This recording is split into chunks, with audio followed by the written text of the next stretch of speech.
Smart বাংলাদেশে smart কৃষক। আসসালামু আলাইকুম অডিয়েন্স, আমি বর্তমানে আছি আমার নিজ গ্রামে। আপনাদের জাস্ট আগে দেখাবো মরিচ গাছ। দেখেন, এটা একটা হাইব্রিড মরিচ গাছ। আর এখানে এক একটা মরিচ দেখেন, মাশাল্লাহ, মানে মরিচ জাস্ট ধরা শুরু করছে। ঠিক আছে, প্রায় এই মরিচটা প্রায় আপনার এতটুকু হবে। এবং একটা এই হাইব্রিড মরিচ গাছ সম্পূর্ণ জীবন দশায় 2 থেকে 3 কেজি মরিচ দেওয়া থাকে। আমাদের গ্রামের এক চাচা, উনি কৃষিকাজ করে, সম্পূর্ণ জমিতে মরিচ চাষ করছে। ওই পাশে দেখাও। ঠিক আছে, দেখেন সম্পূর্ণ জমিতে প্রায় এই মরিচ চাষ করছে।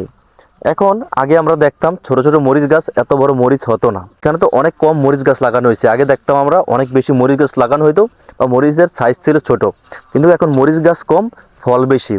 আর এখানে দেখেন এই মরিচ গাছে কতগুলো ফুল আছে, প্রত্যেকটা ফুল মানে এক একটা মরিচ। 3 বা 4 দিনের মধ্যে এই সম্পূর্ণ ফুলগুলো মরিচ হয়ে যাবে। ঠিক এই পাশে আছে গ্রামের, এটা হচ্ছে ফুলকপি। আপনারা দেখেন দৃশ্যটা কত সুন্দর লাগতেছে।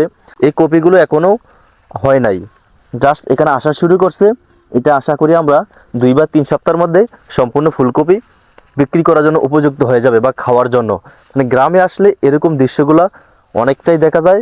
আর ওই পাশে হচ্ছে আমাদের আলু আছে,